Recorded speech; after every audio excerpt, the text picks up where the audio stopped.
السلام عليكم ورحمة الله تعالى وبركاته. الحمد لمن قدر خيرا وقبلا، الحمد لمن قدر خيرا وقبلا، الشكر لمن صور حسنا وجمالا.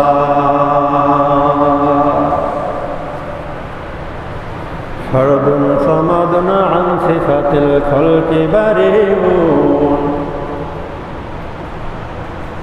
فرد صمد عن صفة الخلق بريء، ربنا دليل خلق الخلق كمالا.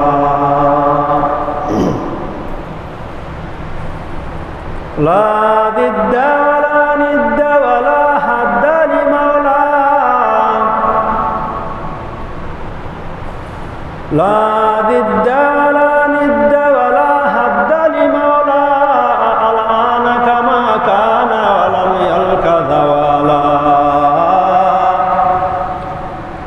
الآن كما كان ولم يلق زوالا. الحمد لله الحمد لله وكفى، وسلام على عباد الله الذين اصطفى. أما بعد، فقد قال الله تعالى في كلامه المجيد والفرقانه الحميد: أعوذ بالله من الشيطان الرجيم.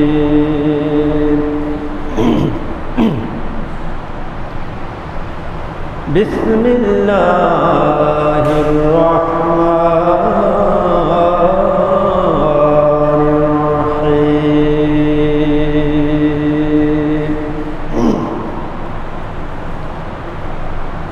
قل إن كنتم تحبون الله فاتبعوني يحببكم الله ويغفر لكم ذنوبكم، الله غفور رحيم.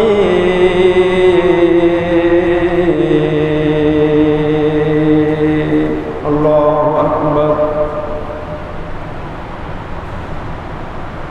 قال النبي صلى الله عليه وسلم: إذا داك القيود والا، إذا اتخذ القيود والا، والأمانة مغنما، والزكاة مغرما،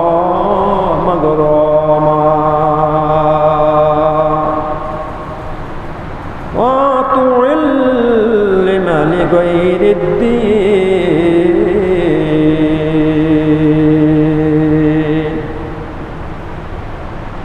إن الله وملائكته يصلون على النبي، يا أيها الذين آمنوا صلوا عليه وسلموا تسليما. فقل صلى الله وعلى محمد صلى الله عليه وسلم، صلى الله على محمد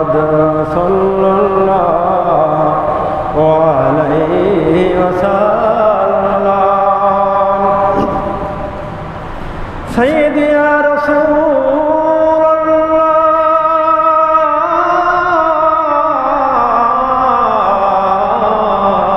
الله سيدي يا حبيب الله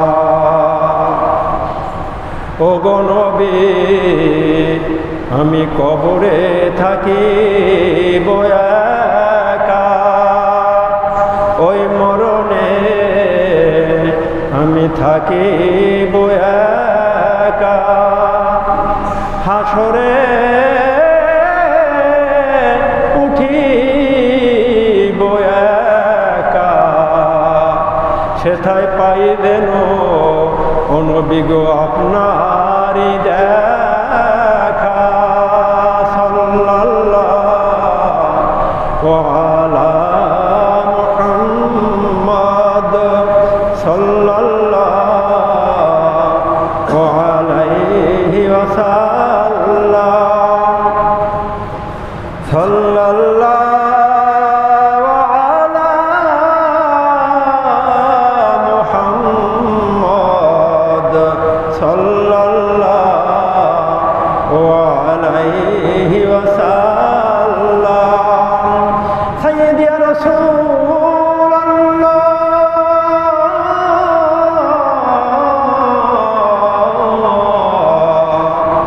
সাইয়্যিদি ওয়া ইয়া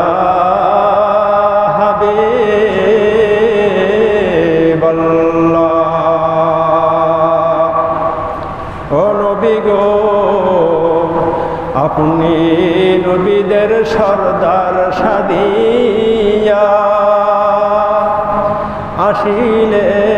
আসিলেন এ ধরায় নামিয়া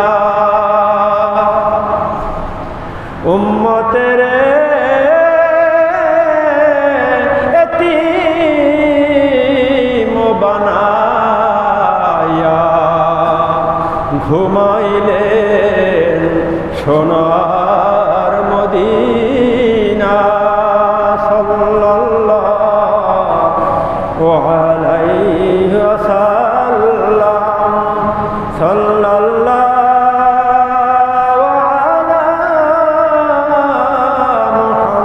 মুহাম্মদ সাল্লাল্লাহু আলাইহি ওয়াসাল্লাম বালাগাল গুলা بكماله كشف الدجى بجماله حسنت جميع خصاله صلوا عليه وآله नहीं दो जहां में मिसाल मोहम्मद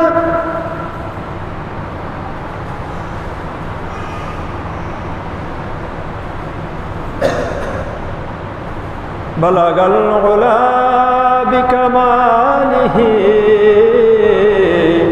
कशफत दुजा बिजमालिह हसनत जमीउ खिसालिह सल्लू अलैहि वालिहि क़ुव्वत इश्क़ से हर पुश्त को बला कर दे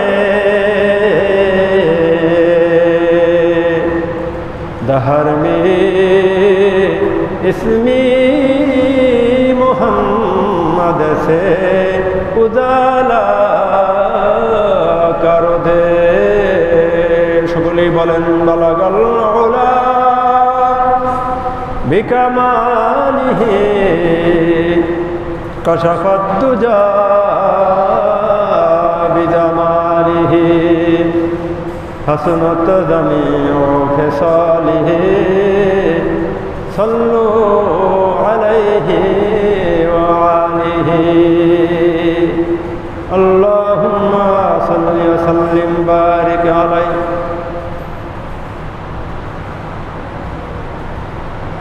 বানিয়ারতলা ওসমান গনি জামে মসজিদের মাননীয় মোতাওয়াল্লি সাহেব, সম্মানিত সভাপতি সাহেব, সম্মানিত মসজিদের কমিটিবৃন্দ এবং আমার সামনে উপবিষ্ট অত্র জামে মসজিদের আমার প্রাণ প্রিয় মুসল্লি ভাইরা, সকলের প্রতি রইল আমার সালাম। আসসালামু আলাইকুম ওয়া রাহমাতুল্লাহি ওয়া তাআলা ওয়া বারাকাতুহু। লাখ কোটি শুকরিয়া যে মহান রব্বুল আলামিন আল্লাহ সুবহানাহু ওয়া তাআলা এই বৃষ্টিকে উপেক্ষা করে আল্লাহর মসজিদ বাগে জান্নাতে বাগানে আসার জন্য, বসার জন্য যেই মহান রব্বুল আলামিন আল্লাহ সুবহানাহু ওয়া তাআলা আমাদেরকে তৌফিক এনায়েত করেছে, প্রাণ খুলে মহব্বতের সাথে একযোগে সকলেই বলি আওয়াজ করে আলহামদুলিল্লাহ। জোর হয় না, একটু জোরে সরে বলি আলহামদুলিল্লাহ। আল্লাহর ঘরে আমরা যে মসজিদে হাজির হতে পেরেছি সকলেই আমরা খুশি, বলে ঠিক কিনা? সকলেই আমরা কি খুশি? আর এই জন্যই খুশি আল্লাহ সুবহানাহু ওয়া তাআলা আমাদেরকে এই বাগে জান্নাতের বসার জন্য যে আমাদেরকে হায়াত আল্লাহ সুবহানাহু ওয়া তাআলা আমাকে দান করেছেন, সেদিন আল্লাহর দরবারে সকলেই মানুষ চিত্তে মন খুলে প্রাণ উজাড় করে আর একবার বলি আলহামদুলিল্লাহ। গত সপ্তাহে রবিউল আউয়াল মাসের তৃতীয় খুতবা থেকে আলোচনা করেছি। আজকে রবিউল আউয়াল মাসের শেষ খুতবা, চতুর্থ খুতবা থেকে আমি আলোচনা করবো ইনশাআল্লাহ। আসলে এই প্রতি জুমাতেই বলি দুনিয়াতে আসার সিরিয়াল আছে, কিন্তু যাওয়ার কোনো সিরিয়াল নেই। বাবা আগে আসে, কিন্তু যাবার সময় দেখা যায় সন্তান আগে চলে যায়, বাবা পরে যায়।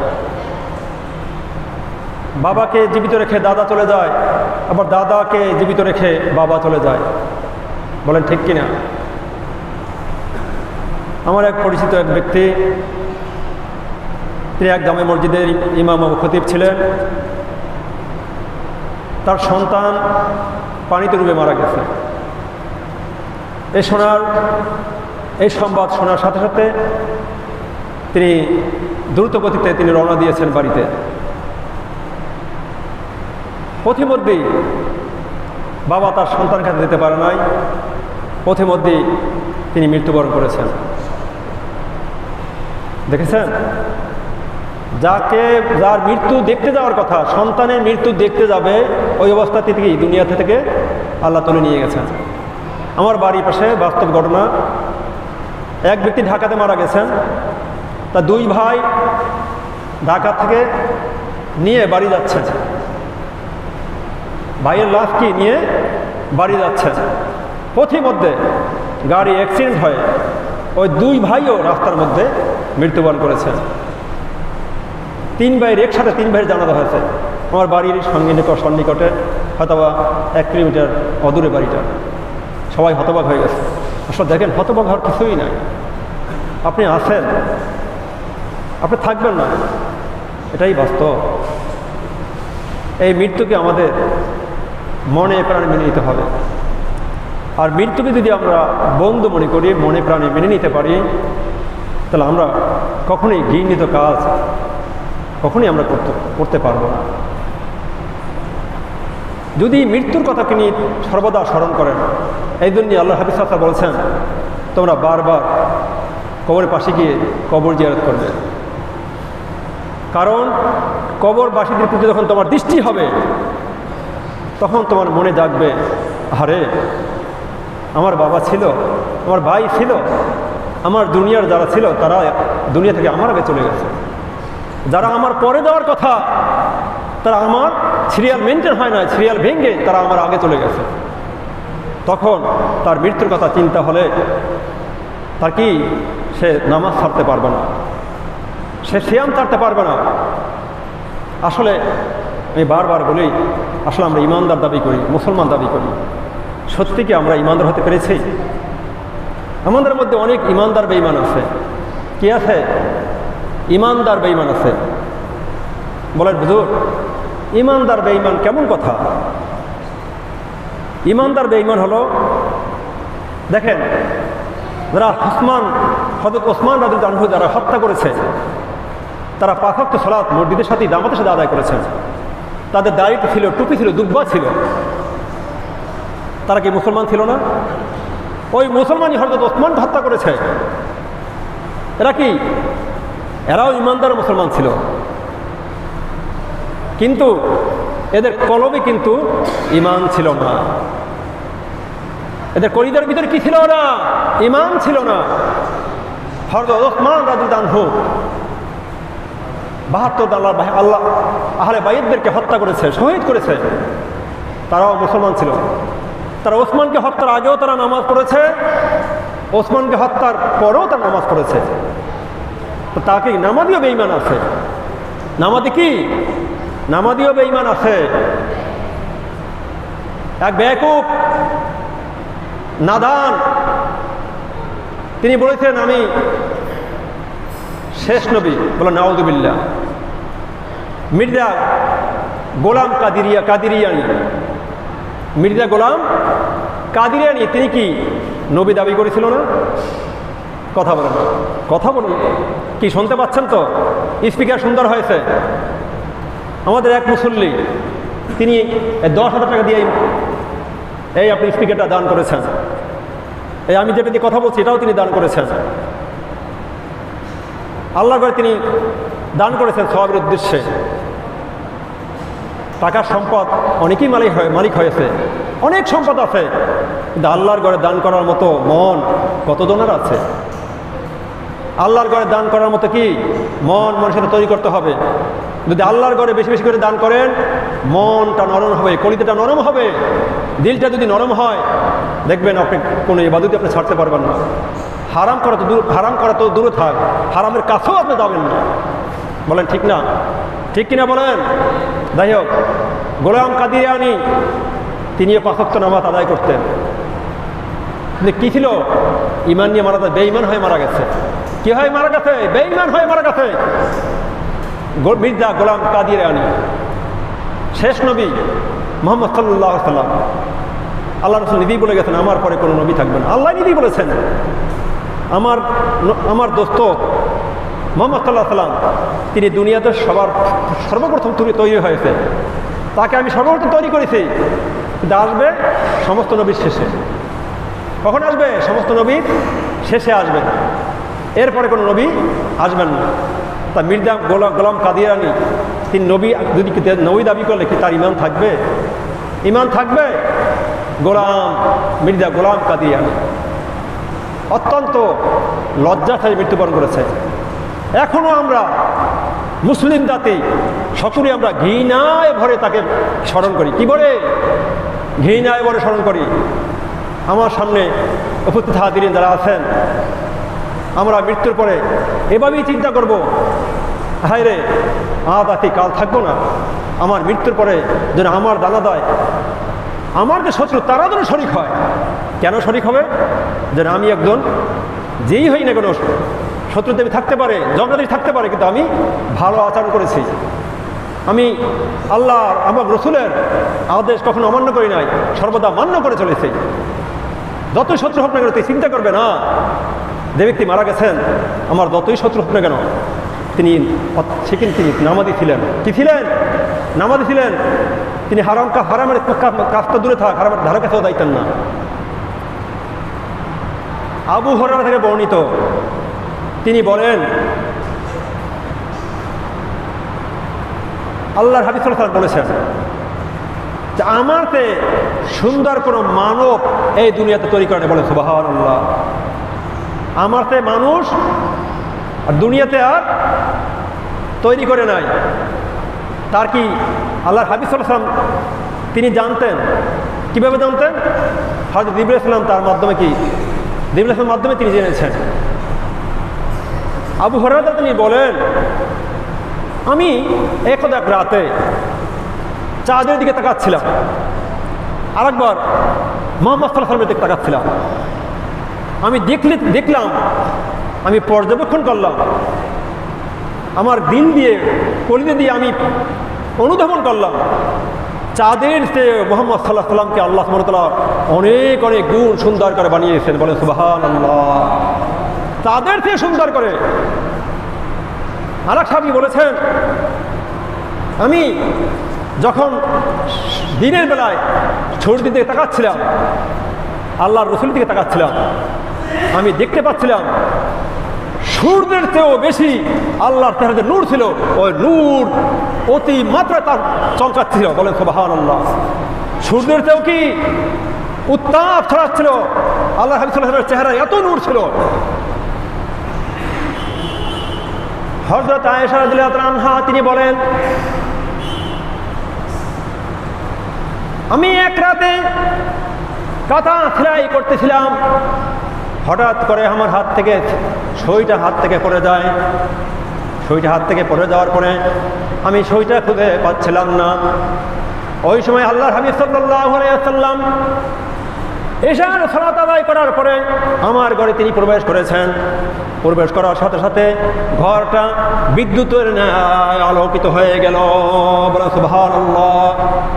আল্লাহর হাবিব সাল্লাল্লাহু আলাইহি ওয়াসাল্লাম আসার সাথে সাথে ওই ঘরটা এমন ভাবে আলোকিত হয়ে গেল, আমি আমার যে হারানো সই সাথে সাথেই আমি ওই সই খুঁজে পেলাম। বলে সুবহানাল্লাহ। চিন্তা করে দেখেন আল্লাহর হাবিব সাল্লাল্লাহু আলাইহি ওয়াসাল্লামের চেহারা কিভাবে নূর ছিল, কতটা নূর ছিল। সেই নূর নবী হযরত মুহাম্মদ সাল্লাল্লাহু আলাইহি ওয়াসাল্লামের এই হলো আগমনের মাস। আগমনের মাসেও আমাদের কিছু মুসলমানরা রয়েছে, তারা তো প্রত্যাখ্যান করেছে। প্রত্যাখ্যান ওইভাবে করে নাই, তারা প্রত্যাখ্যান এমনভাবে করেছে তার এক মুসলমান ভাইকে হত্যা করতেও দ্বিধাবোধ করে নাই। বলে নাউযুবিল্লাহ। এই যে মিলাদুন নবী গেলে 12 রবিউল আউয়াল কি করেছে? দুই পক্ষ মুসলমান, তারা আবার ইমানদার দাবি করে, দুই পক্ষ কি মারামারি করে মেরেই ফেলেছে।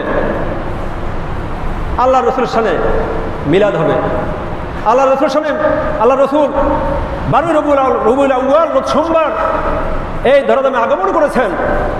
তিনি এই ধরাধামে আলোকিত করেছেন। এই আনন্দে উৎফুল্লে এক মুসলিম দল, এক ইমানদার দল, তারা স্লোগান দিচ্ছে, রাস্তায় স্লোগান দিয়ে তারা আনন্দ উদযাপন করতেছে। আরেক দল তাদের উপরে ঝাঁপিয়ে পড়ে এমনভাবে মারধর করেছে, ওই অবস্থায় তিনি মৃত্যুবরণ করেছেন। চিন্তা করতে পারেন, এ হলো শেষ জামানা। এটা কি শেষ জামানা? বাইতুল মুকাররমের ঘটনা তো আপনারা অনেকেই জানেন। বাইতুল মুকাররম বাংলাদেশের সর্ববৃহত্তম মসজিদ, সরকারি সর্ববৃহত্তম মসজিদ। রাজধানীর ভিতরে থাকে, রাজধানীর সবচেয়ে বড় মসজিদ বলা হয়, তাকে বলা হয় বাইতুল মুকাররম। সেই বাইতুল মুকাররম অত্যন্ত দুঃখের বিষয়, পরিচয়ের বিষয়, বলতে দুঃখ লাগে। আমরা মুসলমান দাবি করি, কেমন মুসলমান আমরা? জোতার বাক্স নিয়ে মারামারি করেছে, একজনের গায়ে আরেকজন জোতা বাক্স ছুঁড়ে মেরেছে, জোতা ছুঁড়ে মেরেছে, ইটপাটকে ছুঁড়ে মেরেছে। চিন্তা করতে পারেন, জুমার সালাত, ওইদিকে জুমার সালাতের সময় চলে যাচ্ছে, এইদিকে এরা মারামারি করতেছে দুই পক্ষ। আমরা মুসলমান দাবি করি, কেমন মুসলমান আমরা, কেমন ইমানদার দাবি করি বলেন? আপনারাই চিন্তা করে দেখেন, এই মসজিদে আমরা দাঁড়াই এসেছি জুমার সালাত আদায় করার জন্য এসেছি, তাই না? জুমার সালাত আদায় করতে এসে যদি এই মুসল্লি যারা আছেন, মুসল্লিরা, এরা দুই পক্ষ হয়ে যে মারামারি করেন, মারামারি করে যদি জুমার সালাত আদায় না হয়, আপনি চিন্তা করতে পারেন জুমার সালাত ওই দিন হয় নাই, কতটা কষ্টের বিষয়, কতটা ঘৃণিত বিষয়। কিয়ামত শেষ পর্যন্ত চলে এসেছি আমরা, এতে কোনো সন্দেহের অবকাশ নাই। এটা কিয়ামতের লক্ষণ। মসজিদ হলো ইবাদতের স্থান, যেটা আল্লাহর ঘর। সে আল্লাহর ঘরে মারামারি করে একজন আরেকজনকে হাত ভেঙে ফেলা, হ্যাঁ, চোখ উপড়ে ফেলা, এটা কি অবস্থা? চিন্তা করে দেখতে পারেন, একটু ভাবেন ইসলামকে এরা কোথায় নিয়ে গেছে? তোমাকে বয়কট করেছে, তোমাকে কি বাংলাদেশের মুসলমানরা বয়কট করেছে তোমাকে? তুমি সেখানে কিছু সংখ্যক লোকদেরকে ভাড়া করে, হে গোপালগঞ্জ থেকে লোকজন ভাড়া করে এসে তাই বাইতুল মুকাররম ভিতরে এসে তিনি খুতবা দেওয়া শুরু করেছে। এ নাকি আল্লাহর ওলি, এবার আল্লাহর ওলি দাবি করে। আমি বলবো, আমার মন বলছে আল্লাহর ওলি কি? এ হলো ইবলিসের যে ইবলিস, বড় ইবলিস, ওর থেকে ইবলিস আর কেউ হতে পারে না। ও কি জানতো না আমি যদি একজন খতিব খুতবা দিচ্ছেন ওই বলছেন যে আমি যদি খুতবা দিতে যাই, তার মুখ থেকে যদি স্পিকার কেড়ে নিয়ে যদি খুতবা দিতে যাই, আমি ধরেন আমি আপনাদের মনোনীত একজন খতিব, আমি খুতবা দিচ্ছি, এই অবস্থায় একজন এসে যদি জোরপূর্বক যদি আমার মুখ থেকে স্পিকার কেড়ে নিয়ে যদি সে খুতবা প্রদান করে, যারা মুসল্লি আছে তাদের প্রাণের বাঁচবে না? কলিজা লাগবে না? কথা বলো না কেন? কলিজা লাগবে না? তাতে কি হাতাহাতি হবে না? মারামারি হবে না? তুই একজন ইমাম, এ নাদান, তুই একজন ইমাম, তুই একজন আলেম, তুই একজন মাদ্রাসার প্রিন্সিপাল, তুই এমন একটা কাজ কেমনই করতে পারলি? আমি এই ওসমান গনি জামে মসজিদ থেকে আমি ঘৃণা জানাচ্ছি, তাকে ধিক্কার জানাচ্ছি। বলা ঠিক কিনা? সকলে আমরা ধিক্কার জানাচ্ছি। ওকে আল্লাহ সুবহানাহু ওয়া তাআলা হেদায়েত দান করুক। কি দান করুক? আল্লাহ সুবহানাহু ওয়া তাআলা হেদায়েত দান করুক। বেশি দোয়া করার দরকার নেই, ছোট্ট একটা দোয়া পড়বেন, আল্লাহুম্মা কফিনিহিম বিমা শি'তা।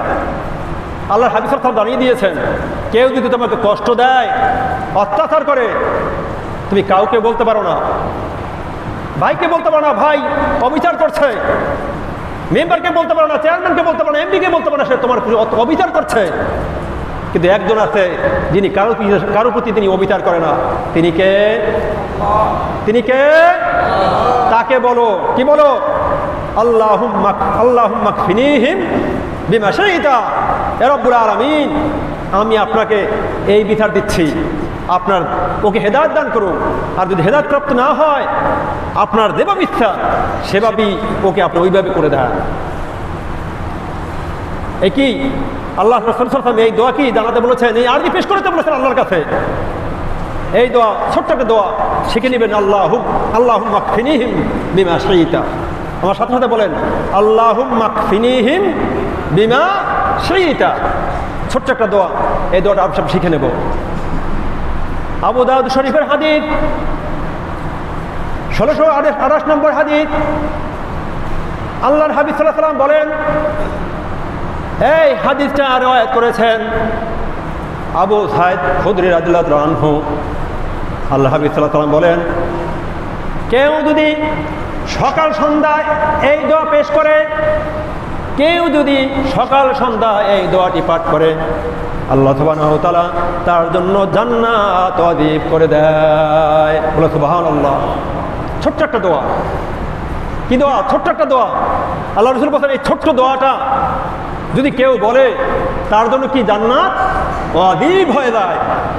আল্লাহ বলেছেন, সকাল সন্ধ্যা এই দোয়াটি যে ব্যক্তি পাঠ করবে, সে যদি জান্নাতে যাওয়ার মতো যদি কোনো কাজ না করে, মহান রব্বুল আলামিন তার জন্য জান্নাতে যাওয়ার জন্য রাস্তা ওয়াজিব করে দেয়।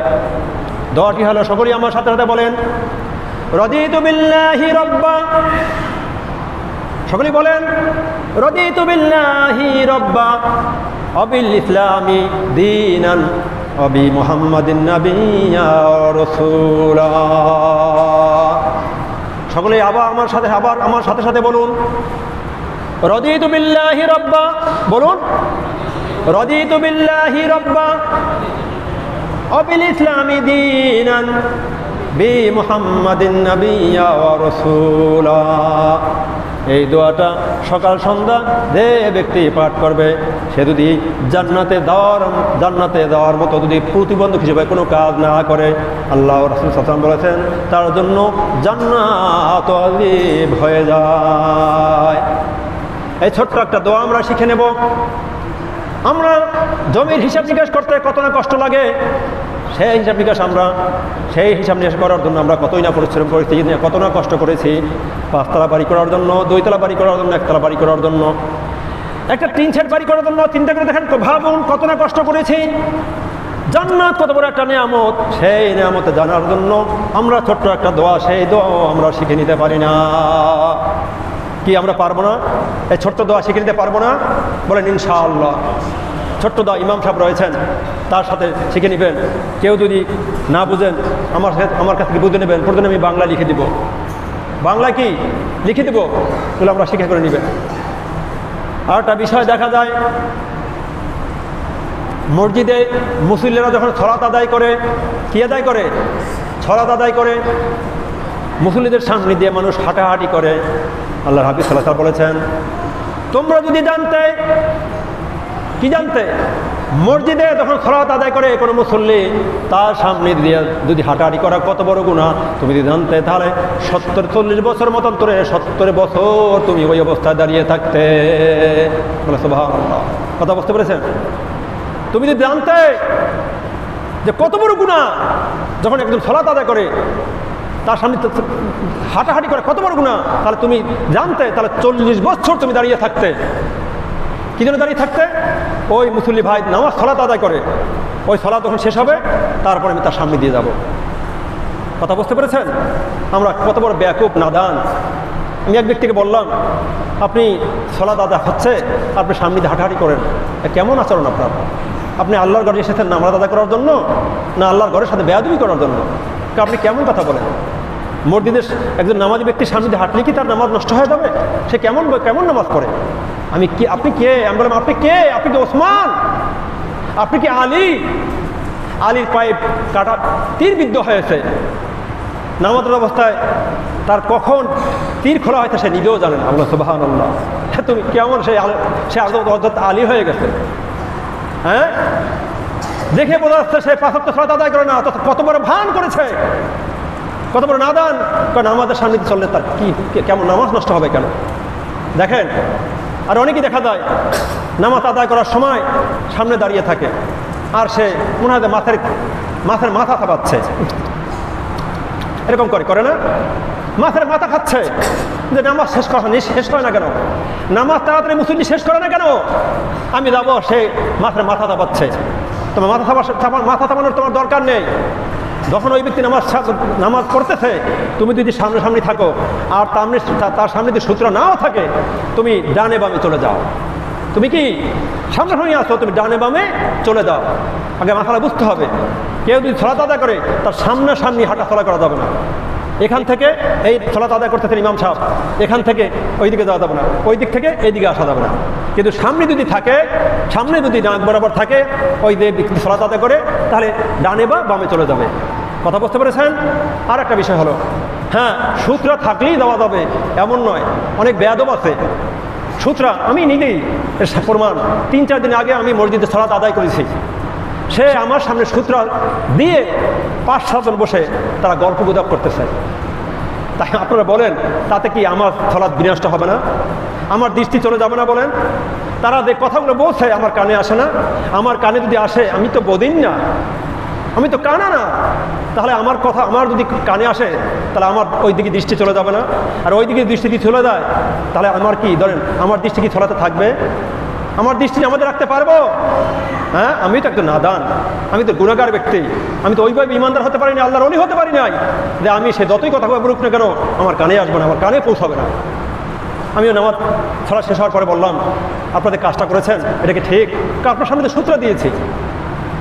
এই ধরনের কাজ করা কবিরা গুনাহ, ব্যাখ্যা করতে গেলে সময় প্রয়োজন, ব্যাখ্যা করতে গেলে কি সময়ের প্রয়োজন। তারপরে দেখেন, হ্যাঁ, একদম সালাত আদায় করছেন, তার সামনে দিয়ে আপনি যেতে পারবেন। যখন একটু অপেক্ষা করেন, যখন সে রুকু থেকে সেজদায় যাবে, যখন সে সেজদায় যাবে, যদি আপনার সামনে দিয়েও হাঁটাহাঁটি করেন, সে কিন্তু আপনার দৃষ্টিগোচর হবে না। তার দৃষ্টি কি পড়বে? কথা বলুন, তার দৃষ্টি কি পড়বে না?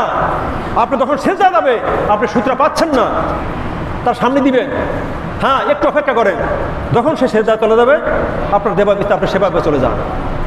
কিন্তু আপনি অনেকে দেখছি, আপনি সূত্র দিয়ে করে কি, সূত্র দেওয়ার পরে সে ইচ্ছা করলে বামের দিকে চলে যেতে পারে, ডান দিকে চলে যেতে পারে।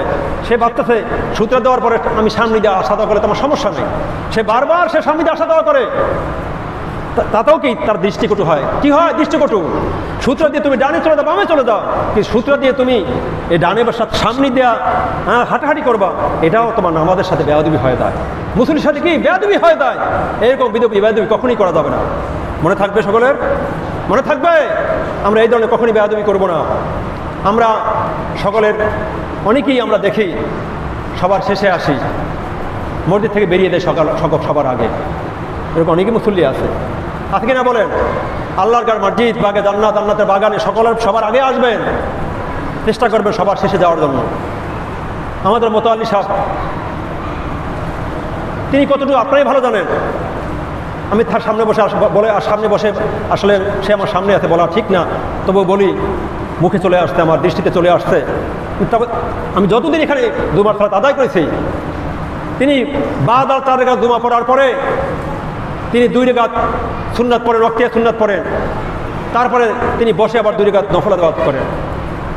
কিন্তু আমাদের সালাত শেষ হওয়ার আগেই দেখি মুসল্লি শূন্য হয়ে যায় মসজিদ।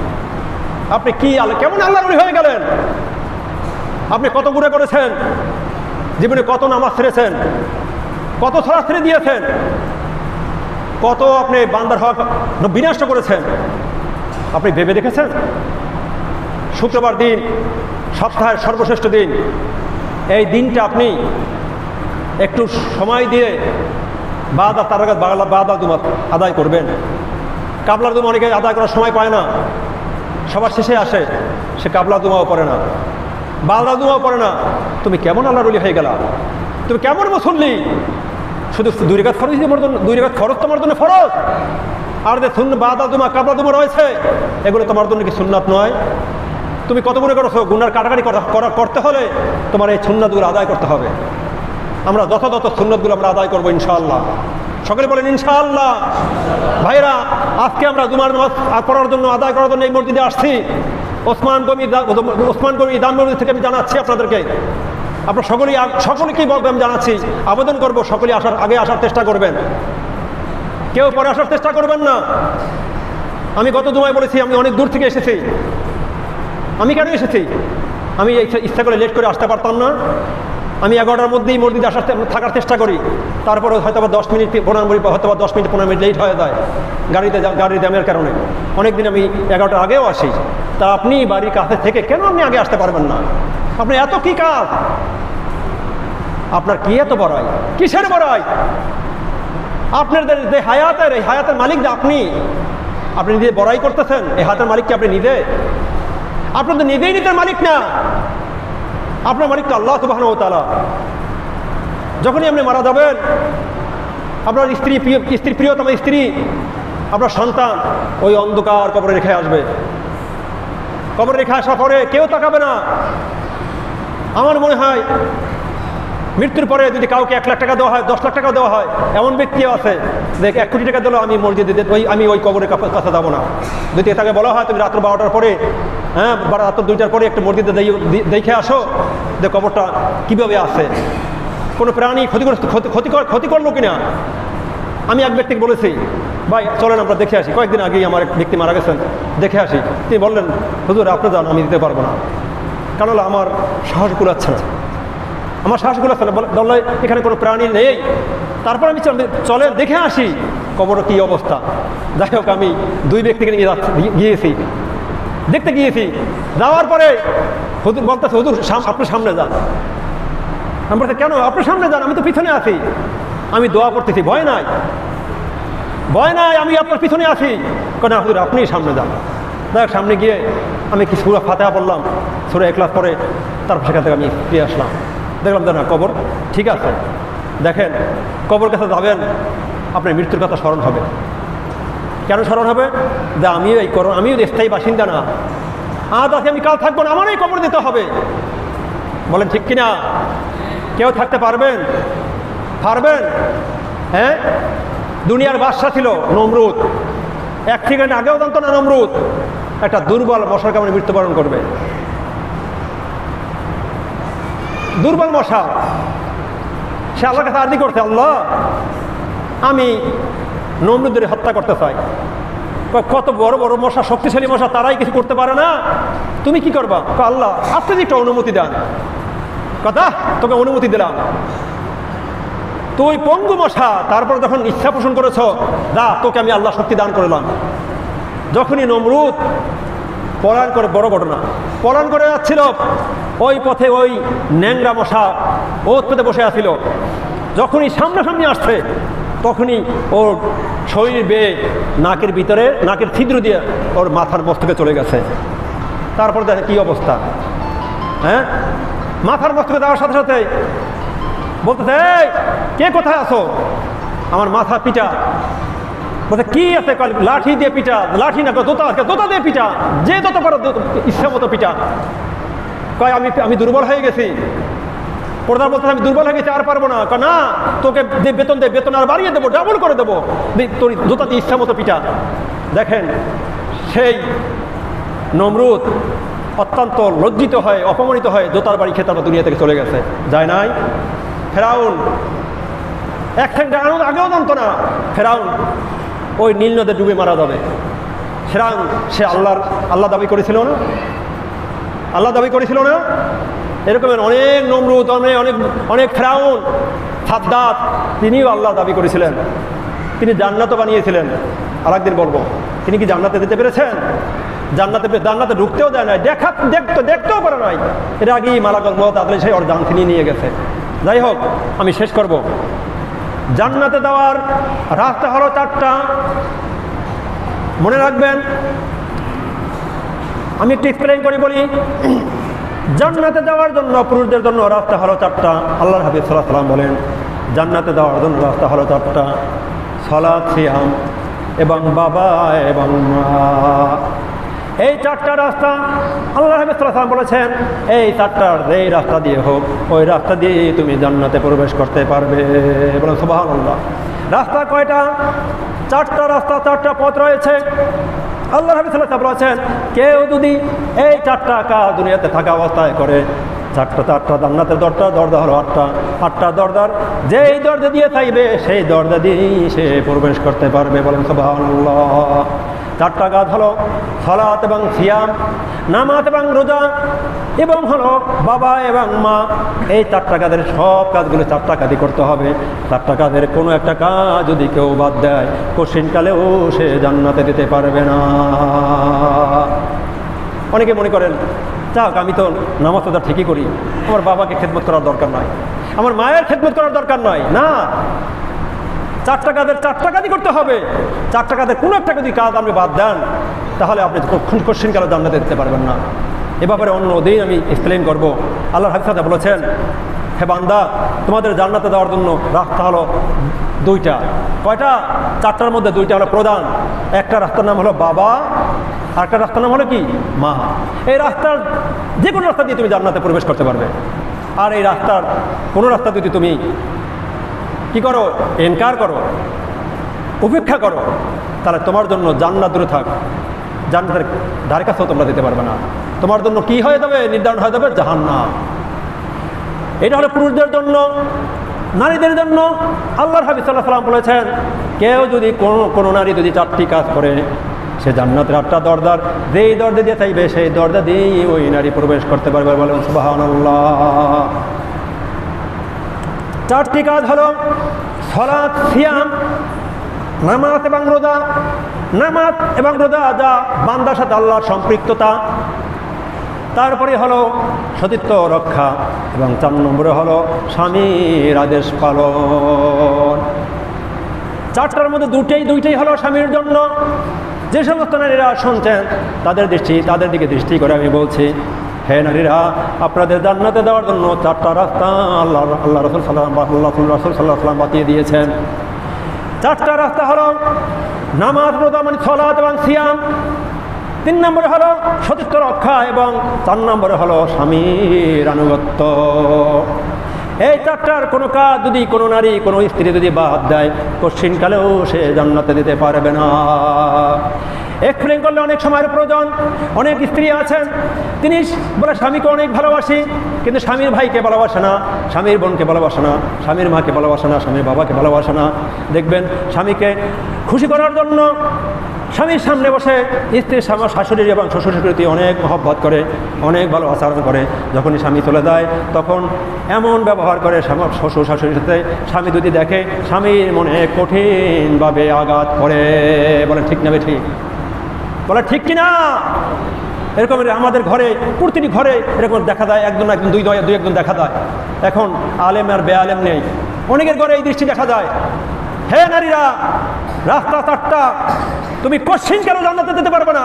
এই কাছে একটা কাজে যদি বাদ দাও, সতীত্ব রক্ষা কার জন্য করবে বলেন? সতীত্ব রক্ষা কার জন্য করবে? দেবরের জন্য করবে?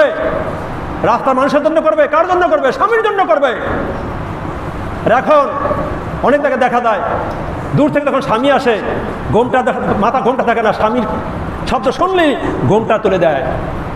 আর স্বামীকে দেখলাম তো ঘোমটা ফেলবে, তাতে স্বামী দেখে তার দূর থেকে এসে তার কলিজা ঠান্ডা হয়ে যায়। আর স্বামীর কথা শুনলে সে ঘোমটা লম্বা ঘোমটা টানে। আমি দেখেছি, আমার নিজের দেখা। আর স্বামী এসে তুই ঘোমটা খোলো, ঘোমটা দাও কেন? অথচ বেগানা পুরুষ তাদের সামনে বসে ঘোমটা ফেলে তারপর তার সাথে গল্প গুজব করে। কি আমাদের মধ্যে এরকম স্ত্রীরা রয়েছে না? আছে কিনা বলেন? অনেক বোন রয়েছে, অনেক স্ত্রীগণ রয়েছে। তুমি সতীত্ব রক্ষা করবা শুধু স্বামীর জন্য, অন্য কারোর জন্য নয়। এবং স্বামীর আদেশ পালন। তুমি স্বামী ডান দিকে বললে বাম দিকে যায়, সামনে বলে পিছন দিকে যায়। আমাদের মধ্যে আছে না? আছে কিনা বলেন? এক বেটার বউ নদীতে পড়েছে। কিতে পড়েছে? নদীতে পড়েছে, খালে পড়েছে। নদীতে পড়ার পরে স্রোত যায় উত্তর দিকে, আর ওই যে ব্যক্তির বউ নদীতে পড়েছে ও যায় দক্ষিণ দিকে। এক ব্যক্তি বলে, এই বেকুব, তোর বউ পড়ছে নদীতে, স্রোত যাচ্ছে উত্তর দিকে, তুই দক্ষিণ দিকে যাচ্ছিস কেন? আমি ঠিক আছে, আমি বেকুব না। আমার স্ত্রী দুনিয়াতে থাকা অবস্থায়, সুস্থ থাকা অবস্থায় আমি ডানে বলে বামে যেত, পূবে বলে পশ্চিমে যেত, উত্তরে বলে দক্ষিণে যেত। আজকেও উত্তরে নদীতে পড়ে উত্তর দিকে যাবে কেন? আজকেও স্রোত উল্টা দিকে দক্ষিণে যাবে বলে। নাউযুবিল্লাহ। কথা বুঝতে পেরেছেন? না, উল্টা দিকে যাবে না, আমি বিশ্বাস করি না ও উত্তর দিকে যাবে। কারণ সারা জীবন আমার উল্টো চলেছে, আমি যা বলতাম তার উল্টাটা করেছে। ভাইয়েরা, এরকম স্ত্রী আসনে ঘরে ঘরটাকে জাহান্নামে পরিণত করে রেখেছে। হ্যাঁ, টিভি ছাড়া, সিনেমা ছাড়া কিছু বোঝে না, নাটক দেখা ছাড়া তার বোঝে না। নাটক না দেখতে দিলে তাকে তার মন ভালো লাগে না, স্বামীর সাথে ভালো ব্যবহার করে না। যদি যখন মোবাইলে ইউটিউবে যখন তাকে গান বাজনা দেখতে দেওয়া হয়, নাটক দেখতে দেওয়া হয়, স্বামীর সাথে খুব ভালো ব্যবহার করে। ওয়াইফাই এনে দিলে স্বামীর সাথে খুব ভালো ব্যবহার করে। যদি টিভি না দেওয়া হয় আর যদি স্মার্টফোন না দেওয়া হয়, স্বামীর সাথে কথা বলে না। অনেক সময় দেখা যায় অনেক স্বামী রয়েছে, অনেকে অভিযোগ করে, হুজুর আমি স্মার্টফোন না দেওয়ার কারণে আমার স্ত্রী আমার সাথে ঘুমায় না। বলে নাউযুবিল্লাহ, আমার স্ত্রী আমার সাথে ঘুমায় না। হে নারীরা, তুমি তোমার স্বামীর আদেশ পালন করবা, উল্টা তোমার আদেশ স্বামী পালন করার পরও তুমি ঘরে শান্তি দিচ্ছ না, অশান্তি ভরে রাখছো ঘরের মধ্যে। তুমি কোশ্চিন কেন জান্নাতে যাওয়ার আশা করতে পারো না? তাই বলছি, জান্নাতে যাওয়ার জন্য রাস্তা কয়টা? 4টা। কি? সালাত, সিয়াম, বান্দার সাথে আল্লাহর সম্পৃক্ততা, এটা পালন করতেই হবে, এটা ফরজে আইন। এরপরে হলো এটাও ফরজ। কোনটা? স্বামীর আনুগত্য পালন করা, স্বামীর আদেশ পালন করা। আর হলো কি? সতীত্ব রক্ষা করা, এটাও কি পালন করা? কি স্ত্রীর জন্য ফরজ। ভাইরা, যতটাই আলোচনা করেছি, আপনি একটু আগে আসার চেষ্টা করবেন। কথা একটু বেশি বলে ফেলি বা সময় একটু বেশি নিয়ে ফেলি, আপনারা কষ্ট নিচ্ছেন। আপনাকে তো পাই না, সপ্তাহে একদিন পাই, একদিন পেয়ে একটু কথা বেশি শোনাচ্ছি। আপনাদের অনেক মনে কষ্ট পেতে পারে, আমাকে ক্ষমা করে দেবেন, ক্ষমার দৃষ্টিতে দেখবেন। কারণ হলো বাল্যেগু আন্নি ওয়ালা আয়া, আমি একজন আলেম, আমাকে আল্লাহ দুনিয়াতে পাঠিয়েছে। আল্লাহ রাসূল বলেছেন, তুমি যা জানো সেটা মানুষকে জানাও। আমি যদি নাই জানাতে পারি তা আমি কেমন আলেম? আমাকে মোতাহাল্লি সাহেব, তিনি আমাকে এখানে নিয়েছেন, একটা দায়িত্ব দিয়েছেন। এই দায়িত্বের ভিতরে অনেক কাজ রয়েছে আমার মধ্যে, নতুবা আমি কেমন মাঠে কঠিনভাবে আমি প্রশ্নবিদ্ধ হয়ে যাব। তাই আমি বিনীতভাবে অনুরোধ জানাবো, আপনারা একটু আগে আসার চেষ্টা করবেন। আমি 12টা 20-এর মধ্যেই আমি আলোচনা শুরু করি। আপনারা 12:30টার মধ্যে মসজিদে থাকার চেষ্টা করবেন। যদি আগে আসতে পারেন বড় পুরস্কার পাবেন। বলছেন কে? আল্লাহর হাবিব সাল্লাল্লাহু আলাইহি ওয়াসাল্লাম, যে যত আগে আসবে সে তত বড় পুরস্কার পাবে। যাই হোক, সকলের কাছে আমি বিনীত অনুরোধ করব আগে আসার জন্য। আর যারাই আমার কথায় যদি কষ্ট পেয়ে থাকেন, আমি কাউকে উদ্দেশ্য করে কথা বলি না, আমি কোরআন সুন্নাহ অনুযায়ী কথা বলি। আমাকে মোতাল্লি সাহেব আগেই জানিয়েছেন যে আপনার কোরআন সুন্নাহ অনুযায়ী আপনি কথা বলবেন। তাতে যদি আমার কষ্ট লাগে তাতে আমি ব্যতীত হব না। কোনো মুসল্লি যদি কোনো কষ্ট পায় তাতে ব্যতীত হবে না। যাই হোক, আমি আলোচনা শেষ করব। এর আগে একটা কথা না বললেই নয়। আবু হানিফা রাহমাতুল্লাহ আলাইহি দুনিয়ার সমস্ত আলেমদেরকে যদি এক পাল্লায় রাখা হয় সমস্ত আলেমদের আমল দিয়ে এক পাল্লা রাখা হয়, আর আবু হানিফার রহমতুল্লাহ আলাইহি দিয়ে আমল এক পাল্লা রাখা হয়। আমার কথা নয়, ওলামাদের কথা, ওলামাগণদের কথা। তারপরও আবু হানিফা রহমতুল্লাহ আমলের সমান হবে না, বলেন সুবহানাল্লাহ। সেই আবু হানিফা রহমতুল্লাহ বলেছেন, তোমরা একামতের সময় তখনই দাঁড়াবে যখন হাইয়া আলাল সালাহ বলা হবে। মুস্তাহাব আপনি ইচ্ছাকৃত যদি ছেড়ে দেন, তাহলে আপনি কবিরা গুনাহ রূপান্তরিত হবে। আমার কথা না, এটাও ওলামায়ে কেরামদের কথা। হ্যাঁ, আপনার ভালো লাগে না মুস্তাহাব, আপনি পালন করবেন না, সমস্যা নেই, কিন্তু আপনি সওয়াব থেকে বঞ্চিত হবেন। আপনি যদি মুস্তাহাব পালন করেন, তাহলে আপনি সওয়াব পাবেন। যাই হোক, আমি ক্ষমা চাচ্ছি আপনাদের কাছে। আমি শুনেছি গত শুক্রবার অনেক মুসল্লি বলছেন মসজিদ ছেড়ে দেবো, এই মসজিদ সালাত আদায় করবো না। আমি অত্যন্ত দুঃখ পেয়েছি। দেখেন, কোরআন সুন্নাহ রসুলের কথা, আল্লাহ রসুল সাহেব বলেছেন, আমাকে না দেখা পর্যন্ত তোমরা কেউ দাঁড়াবে না। কারণ আল্লাহ রসুল সাহেব অনেক সময় দেখেছেন যে একামত হয়, আমি আসার আগেই দাঁড়িয়ে যাই। এই জন্য আল্লাহর হাফিজ সাল্লাল্লাহু আলাইহি ওয়াসাল্লাম তখনই আসতেন হাইয়া আলাল সালাহর সময়। কোনো ইমাম বলেছেন হাইয়া আলাল সালাহর সময়, কোনো ইমাম বলেছেন কদ কামাতিস সালাহর সময়, কিন্তু কোনো ইমামগণ বলে নাই।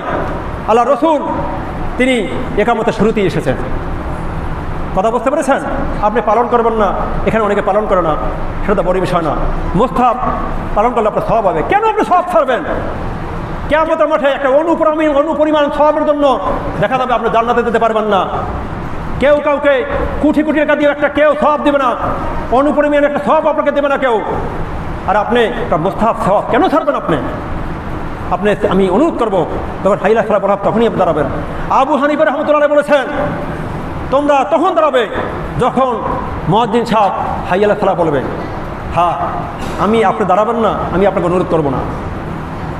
অনুরোধ এই জন্যই করবো না, অনুরোধ করার পরে বলবেন না এই মেমরি পিছনে নামাজ আদায় করা যাবে না। মোতালিব সাহেব বলেছেন, মোতালিব সাহেবের কথায় অনেক কষ্ট পেয়েছেন, আমি তার থেকে ক্ষমা চেয়ে নিচ্ছি। অনেকে বলেছেন মোতালিব সাহেব তো তিনি তো আদেশ করেছেন, যে ইমাম সাহেব বলেছেন, এটা কি আপনারা শুনতে পাচ্ছেন না? যাই হোক, আমি যেটা বলেছি কোরআন সুন্নাহর বিরুদ্ধে যদি আমি বলি, কিয়ামতের মাঠে আল্লাহ সুবহানাহু ওয়া তাআলা যেন আমার এই জিহ্বা কর্তন করে দেয়। আলেমদের জিহ্বাকে কর্তন করবেন। আল্লাহ রাসূল সাল্লাল্লাহু আলাইহি ওয়াসাল্লাম নিজে দেখেছেন জাহান্নামে ঢোকার পরে। আমি একজন আলেম, আমি কখনোই চাইব না আমার জিহ্বা কর্তন করা হোক। আপনি পালন করবেন না, সেটা আলাদা বিষয়, কিন্তু কোনো মুস্তাহাবকে আপনি অ্যানকার করবেন না। রাসূলের সুন্নাহকে কেউ অ্যানকার করবেন না। আবু হানিফাকে কেউ অ্যানকার করবেন না। আবু হানিফা রাহমাতুল্লাহ যদি অ্যানকার করেন, তাহলে আপনার ঈমান থাকবে না। আবু হানিফা রাহমাতুল্লাহ কে, এ সম্পর্কে আলোচনা করতে অনেক সময়ের প্রয়োজন। যাই হোক, আমি যে আলোচনা করলাম কেউ মনে কষ্ট নেবেন না, ভুল ত্রুটি হলে আমাকে মাফ করে দিবেন। এবার এখানে আমি আলোচনা শেষ করলাম। আমার আলাইনাল বালাত। আসসালামু আলাইকুম ওয়া রাহমাতুল্লাহি ওয়া তাআলা ওয়া বারাকাতুহু।